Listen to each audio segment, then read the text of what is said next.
I don't even want to spend much time on this topic. We're in the middle of a Super Bowl run, and I have to look at stuff like this. Hurts is a problem.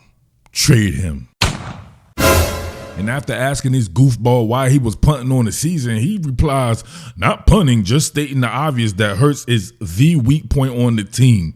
You're out here acting like he was a first rounder. Dude can't read defenses, throw guys open, or see over the O-line. Who needs a mobile QB in this offense? Fuck out of here, man. First of all, who's bringing up college when someone is in their 5th year in the NFL, right? Not only in their 5th year, they're in there however many years as a starter, started in a Super Bowl and absolutely destroyed it, was a 2-time Pro Bowler, I believe second in the MVP race, right?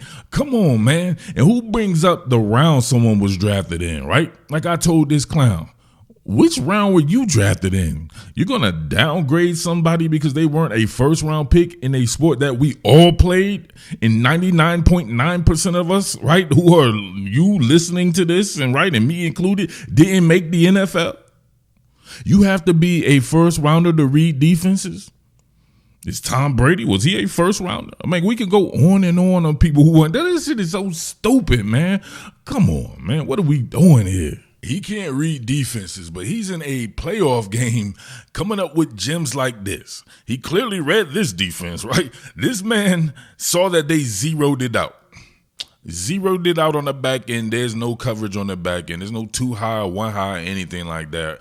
You can definitely tell here that this is going to be some serious spacing if these guys come with the heat right here, right? So they look like they're going to heat this dude up like an ironing board, which would mean you would have man coverage on the outside here. What do you do in this situation? Do you run your regular play or whatever? Maybe it's a run or something like that. No, you audible and you get it to your playmaker here out in space, which happens to be Dallas Goedert, because you're going to go inside out with this. This was called to perfection. So look, A.J. Brown, he's going to block the inside guy, right? The inside defender here, which would put Dallas Goedert on the outside on this screen pass to try to beat this defender here, right? If you look up top here, this probably wouldn't have been as good of a play because you had Dotson. He came and tried to block the outside defender.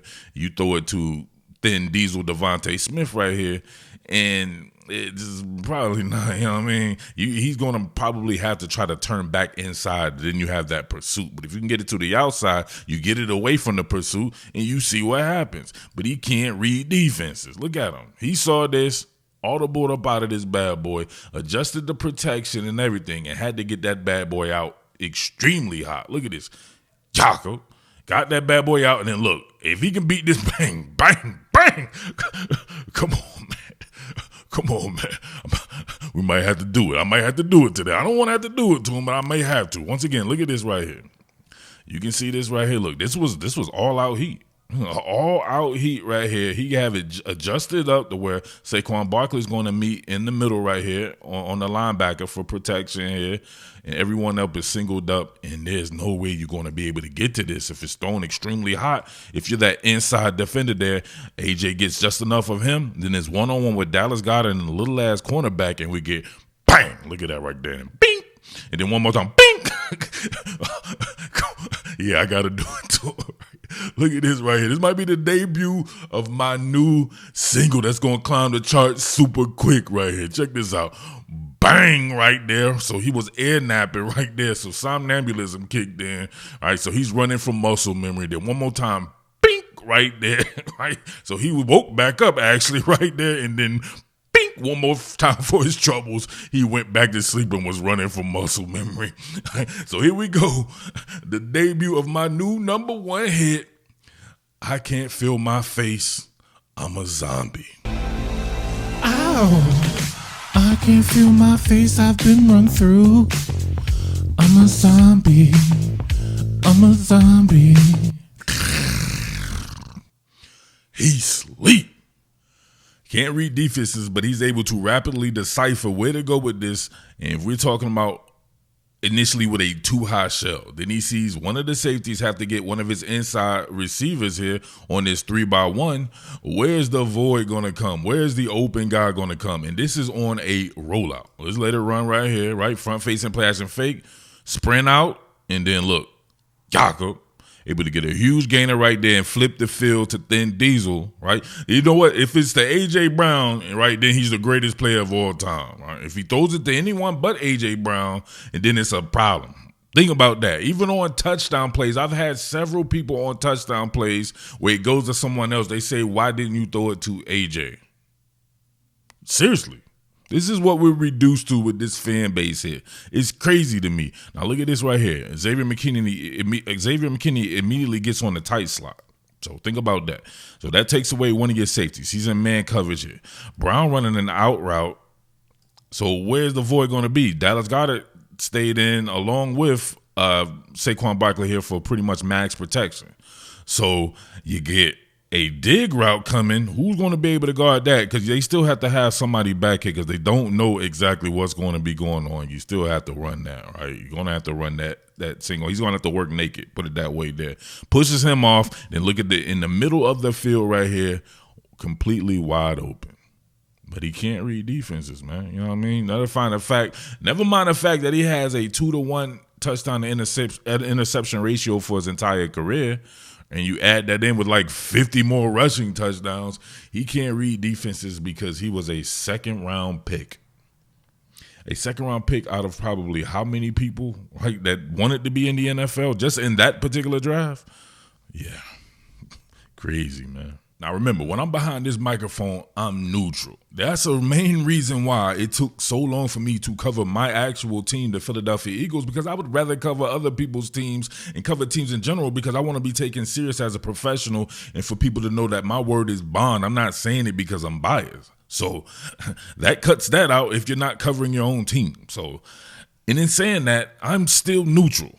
If Jalen Hurts is not playing well, he doesn't do something, I will say it. There's no doubt about that. I will say it. But sometimes you have to be real about the situation. So this one I don't like about – this is some of the stuff that I don't like about Jalen Hurts is he has a propensity to hold the ball a little bit too long. But in holding the ball too long, he still read the defense correctly. Where is there to go with this ball right here? Right? Somebody gonna say, "Oh, just throw it to Dallas Goedert." Yeah, that means you never played football before. You lining your guy up to get absolutely destroyed by Quay Walker here.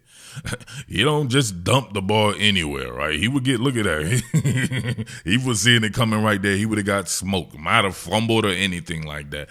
There's no way to go with this ball. Sometimes these guys are just good, right? Sometimes they're playing in the NFL as well. Sometimes they make better plays than you do. So in this instance right here, you would want him to find some way to get rid of the ball, right? So the protection actually held up. To me, you get outside the pocket a little bit right here, just throw it away, man.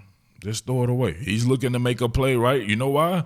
Because he's probably looking to see if he can get the ball to this dude right here who's going to show him up in public like he always does. And I'm not going to get it. I don't care, right? I'll apologize for the book thing, right? I still have my apprehensions about the book thing there because I didn't see any actual video footage. Someone showed me a picture. We can do all kinds of shit with pictures these days, right? So if he has been reading that book while he's balling out, you know what I'm saying, much apologies for that situation. That does not erase the other 1,500 situations where he has shown up Jalen Hurts, right? So he's trying to make a play there, and then look, he holds on to the ball way too long, and then look at that. You know what I'm saying? Run that shit full speed here. Look. There's nowhere to go with this ball. Get rid of it, Jalen. Just right there, get rid of it. What is he going to try to push back up in the pocket? He knows he can use his legs right there. I hate that play right there. That is a bad play, but that does not mean he can't read defenses. That shit right there, there was nowhere to go. Nowhere to go. This was a bad decision in the moment. That had nothing to do with reading defense. That has to do with somebody wanting to make a play a little bit too much, and then you end up, you know what I'm saying, hurting your team instead of helping them. A lot of people won't show you the entire spectrum. The offensive line, the best in the NFL, one of the best in the NFL, does not mean it's perfect. Not at all. There were certain times in this particular game right here, I'm like, man, they're giving us some severe quick pressure, and nobody's going to say nothing. It's going to look like Jalen Hurts is holding the ball, but if you see this right here, as soon as he hits that back foot, look at that. The pocket is already collapsed. My boy Cam, he got beat pretty cleanly, right? Half rollout right here, right, with a short step, back foot hits, and look, the pressure's already on him. You can't hitch, throw this or anything. Not to mention, we have, I'm not sure who this is over here, right? He got damn right in this dome piece right there. I think it's Calcaterra right here, right? Look at it. Pocket collapser from the inside out forces him out of the pocket right here. And if you're Jalen Hurts, like, get rid of the ball. Right? You slide into a weak sack. Like, I don't understand this decision right here. You got out of the pocket, throw it away. He thinks he can get upfield, and then look, he slides behind the line of scrimmage, and look, my man gets him a cheap sack after he fertilizes himself and almost hurts Lane Johnson in the process there. Yeah, that's bad decision making in the moment, but come on, you have to call it like it is as well. The offensive line gave up quick pressure, and then they compounded things with Jalen Hurts making a bad decision afterwards. But it appears people want to win one way, and that's with the passing game. I just want to win. I mean, I want this city to be brought a Super Bowl, this area, right, the Delaware Valley, this region, period, right, to be brought a Super Bowl. I don't care how we win. You know what I mean? 22-10 victory when they kneeled at the end, right? Saquon Barkley had great sportsmanship. He could have ran a long-ass touchdown in and we would have beat that ass 29-10. But it doesn't matter, right? Win in advance, right? My man was 13 out of 21, 131 yards, 2 touchdowns, no interceptions, right? No interceptions, no fumbles, right? Only fumble was us recovering one. And then, of course, we had forced 3 INTs too. That's winning football. That's playoff football. I'll say it again. Troy Aikman said that Jimmy Johnson told him when they were playing, playoff ball is not about who makes the most plays. It's about who makes the least mistakes. In a one-game situation, running the ball, being a run-heavy team, or being a team that's very efficient at running the ball and playing solid defense, that's what wins playoff games, right? That's what we lost to the Kansas City Chiefs. They did not even have that good of a day passing the ball, but they had a very efficient day running the ball, and they made a couple of more plays on defense than we made. Other than that, Jalen Hurts was lights out. Our passing offense was pretty much lights out as well. I mean, so what do you do at that? And people were saying, well, what happens if they stop Saquon Barkley? Well, they pretty much stopped him, right? He was about to have another long-ass 80-yard touchdown or something like that, but for the most part, he was contained a little bit, and we still won pretty handedly. So, I don't know. People got to get off that shit, right, man? Get off my boy Jalen Hurts. That's just it, man. You know what I'm saying? Come up with something else. We'll be fine, all right? We'll see, all right? It's your boy. As always, much love to everybody out there. Everybody out there that supports, you know what I'm saying? Much love to you guys there. And also, much love to BetUS. Remember, you got to get on there and play those online casinos, baby. They're giving that 200% sign-up bonus or a 250% crypto sign-up bonus. And you go over there to the online casino at BetUS. Man, you're not going to want to miss that. This is totally fun. You know how we get down out here in the Delaware Valley all the way out to Atlantic City to Casino Live, hitting up those slot machines, man. They have live dealers and the whole 9 as well. So remember, 200% sign-up bonus, 250% crypto sign-up bonus. Get over there now, all right? Salute. Brewery Town, stand up. Strawberry Mansion. Fairmount. What more can I say? Top Billin.